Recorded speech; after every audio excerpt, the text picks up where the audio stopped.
Myself Jayesh Bharia, I welcome you all to this channel.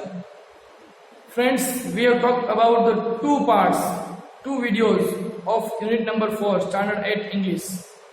Activity 4, solar energy. Solar energy ના આપણે અલગ અલગ પ્રકારના બે વિડિયોમાં આ યુનિટની ચર્ચા કરેલી છે. In this video, we will talk about the different 3 exercise of solar energy. આપણે આની એક્સરસાઇઝ જોવાની છે ના ક્વેશ્ચન જોવાના છે. Let us start the first exercise. એનું નામ છે match A with B appropriately. અહીંયા બે વિભાગ આપેલા છે મિત્રો. એમાં A વિભાગ અને B વિભાગને યોગ્ય રીતે જોડવાનો છે, જોડકા સ્વરૂપે છે. એ વિભાગની અંદર કોઈ વર્ડ આપેલો છે અને એનો મીનિંગ સામેથી જોઈને તમારે લખવાનો છે. ફર્સ્ટ છે સોલર એનર્જી. સોલર, બીજો છે સોલર સિસ્ટમ. સોલર સિસ્ટમ એટલે સૂર્યમંડળ. રેસ્ટલેસ એટલે બેચેની. સનસ્ટ્રોક એટલે લૂ લાગવી તે. સ્કોર્ચિંગ એટલે કે દઝાડતું હોય એવું ગરમ. ફોરેનર્સ વિદેશીઓ.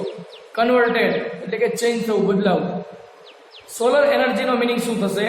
તો એનો મિનિંગ થશે મિત્રો, the power produced by the sun.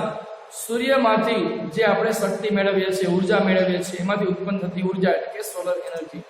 Solar system એટલે set of planets moving around the sun. એટલે કે સૂર્યની આસપાસ જે ગ્રહો ફરે છે એનું જે આખો સેટ છે, મંડળ, સૂર્યમંડળ. રેસ્ટલેસ એટલે અનઇઝી, બેચેની. સનસ્ટ્રોક એટલે illness caused by too much exposure to the sun. એટલે કે વધારેમાં વધારે સૂર્યના કિરણોમાંથી આપણને જે શરીર ઉપર અસર થાય છે એવો ઇલનેસ એટલે કે બીમારી, એટલે કે લૂ. આમ બીમારી નથી પણ અસર થાય છે, લૂ લાગવી તે. ત્યાર પછી સ્કોર્ચિંગ એટલે બર્નિંગ, રજાડતું, ખૂબ જ ગરમ, વેરી હોટ. ફોરેનર્સ એટલે persons Born in or coming from another country. બીજા દેશમાં જન્મેલા હોય અથવા બીજા દેશમાંથી આવતા એવા લોકો એટલે કે ફોરેનર્સ, વિદેશીઓ. અને લાસ્ટ વર્ડ છે એ છે કન્વર્ટેડ એટલે ચેન્જ, બદલાયેલું. તો these are the words and that meaning that you have to join. અને એનો મિનિંગ મિત્રો તમે આવી રીતે જોઈન કરી શકો છો, એકબીજા સામે લખવાના છે. સોલર એનર્જી એટલે the power produced by the sun. Solar system means a set of planets moving around. Restless means uneasy. Sunstroke means a illness caused by too much exposure to the sun. Scorching means burning. Foreigners means persons born in or coming from another country. Converted means changed. So these are the different words that you have to write their meaning finding from the part B. Part B માંથી તમારે શોધીને લખવાના હતા. Next exercise જોઈએ જે આપેલી છે. Mark true or false એટલે કે સાચું અથવા ખોટું વાક્ય ટીક કરો, લખો. Correct the false sentences. ખોટું વાક્ય હોય તો તમારે સાચું વાક્ય લખવાનું છે. મિત્રો અહીંયા વાક્ય આપેલા છે અલગ અલગ પ્રકારના 6 સેન્ટેન્સ. એ તમારે સાચું હોય તો ટ્રુ લખવાનું, જો ખોટું હોય તો ફોલ્સ લખવાનું અને સુધારીને ફરીથી લખવાનું. The first sentence that is given here, solar energy is the energy from A bright planet. એવો મિનિંગ આપેલો છે. એ ખૂબ જ ચળકતો ગ્રહ છે સૂર્ય, એમાંથી સૂર્ય ઉર્જા પ્રાપ્ત થાય છે. પણ મિત્રો આ સેન્ટેન્સ કેવું છે તો ફોલ્સ છે. એનું સાચું વાક્ય શું બનશે તો ગ્રહ નથી, સૂર્ય એક તારો છે. It is a brighting star. Solar energy is the energy from a brighting star. એટલે કે સૂર્ય ઉર્જા એવી ઉર્જા છે કે જે ચળકતા તારામાંથી આપણને ઉત્પન્ન થાય છે. બીજો મુદ્દો, બીજું sentence, solar energy can illuminate our homes. સૂર્ય ઉર્જા આપણા ઘરને પ્રકાશિત કરે છે. તો this sentence is a true. આ વાક્ય સાચું છે. Third sentence, scientist convert the sun rays into electricity. વૈજ્ઞાનિકોએ સૂર્યના કિરણોને ઉર્જામાં કન્વર્ટ કરેલા છે, એટલે કે બદલાવે, ચેન્જ કરેલા છે.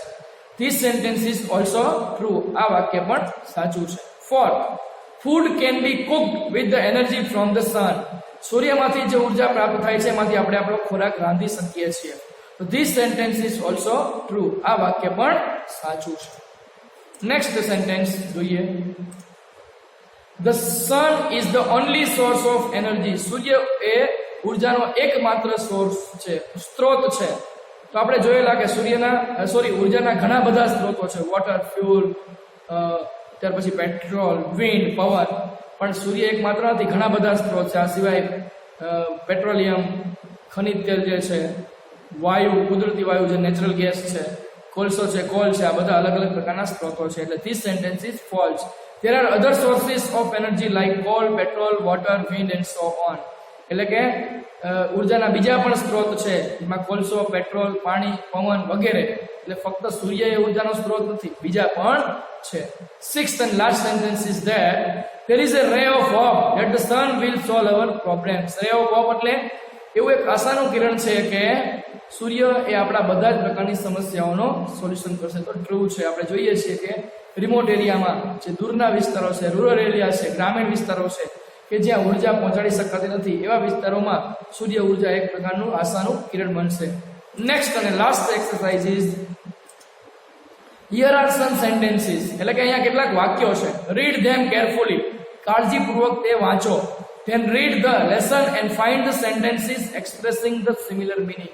એટલે કે અહીંયા વાક્ય આપેલા છે, વાંચો, પછી પાઠ વાંચો અને પાઠમાં આના જેવા કેટલાક વાક્ય હશે અહીંયા લખો. એટલે અહીંયા પહેલું છે, એટલે અહીંયા જે વાક્ય આપેલું છે એના જેવું જ મીનિંગ ધરાવતું વાક્ય તમારે લેસનમાંથી શોધીને લખવાનું છે. First sentence, you have learn about energy. તમે ઉર્જા વિશે ભણી ગયા હશો. તો એનો મીનિંગ એવો છે, you have read about energy. તમે ઉર્જા વિશે વાંચેલું હશે. આ પહેલું જે વાક્ય છે એ. Second, people from outside in India do not come here during summer. ઉનાળાના દિવસો દરમિયાન બહારથી આવતા લોકો અહીંયા આવતા નથી. એટલે કે બહારથી આવતા લોકો એટલે વિદેશમાંથી આવતા લોકો એટલે આઉટસાઇડ ઇન્ડિયાનો મીનિંગ થાય ફોરેનર્સ. પીપલ ફ્રોમ અબ્રોડ એટલે the foreigners don't visit India during summer. એટલે કે ઉનાળાના દિવસો દરમિયાન વિદેશીઓ ભારતની મુલાકાત લેતા નથી. Third, scientist have started using sun rays in a new manner. એટલે કે વૈજ્ઞાનિકોએ સૂર્યના કિરણોને નવી રીતે ઉપયોગ કરવાનું શરૂ કરેલું છે. તો બીજો એનો મીનિંગ છે, scientist have generated electricity from the sun rays. સૂર્યના કિરણોમાંથી વૈજ્ઞાનિકોએ ઉર્જા ઉત્પન્ન કરવાનું શરૂ કરેલું છે. ફોર્થ સેન્ટેન્સ, મિત્રો 6 અલગ અલગ પ્રકારના વાક્ય આપેલા છે.